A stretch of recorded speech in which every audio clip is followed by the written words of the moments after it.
Today I share with you how to make a perfect donut bread, especially the kids, they love this recipe. To begin guys, I will be needing flour. Over here I have 2 cups of flour. The same time I will be needing instant dry yeast. I have 1.5 teaspoon of instant dry yeast. So what I add now is sugar. I make use of 4 teaspoon of sugar. After adding the sugar, what I add next is this salt to taste, then whisk together.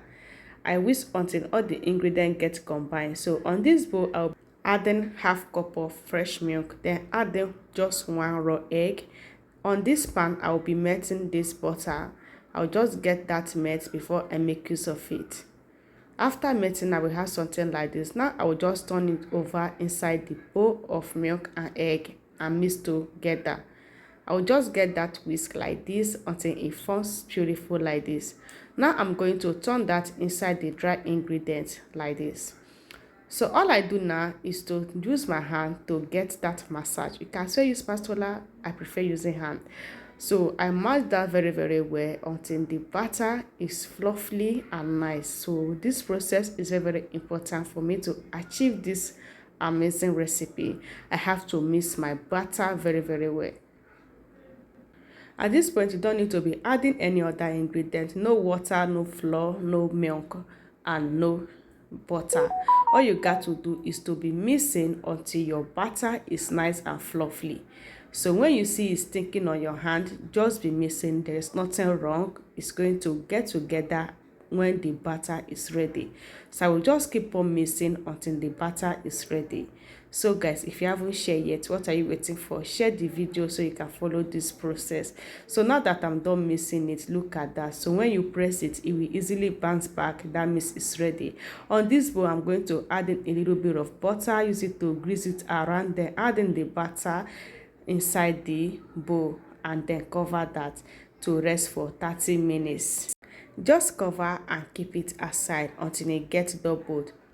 I will just grease my baking pan with butter, then keep it aside. At this point, the butter has doubled its size. Oh my gosh, this is so amazing. Look at that. It was so nice, guys. I just love this.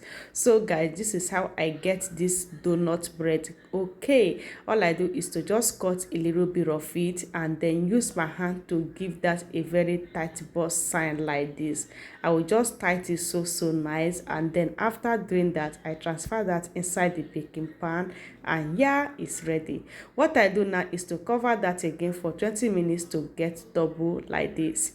So guys, 20 minutes of covering, it was like this, and at this point I'm going to grease the batter with this melted egg. So that is raw egg. I will use it to grease all over, then transfer that inside the oven. I just set my oven, and then I transfer that to get baked for 40 to 50 minutes until I have something like this. Oh my gosh, this donut bread is so crunchy, like it dries so nice, and it was so soft. My people, my children not let me chop this one, like they don't rush am. Only my daughter don't chop for already. So it was so simple to make, guys, and it was so delicious. And this one, as it dey hot, and so many they like am. Now look at that. This bread is giving. So you got to do, guys, is to share for other people to see. Follow this process to get this done. You are going to love it when you get this done by yourself. When I'm eating this, like the crushing alone is so massive. But do me yakpam yakpam yakpam. I just love it, guys. In my next one, oh yeah, bye.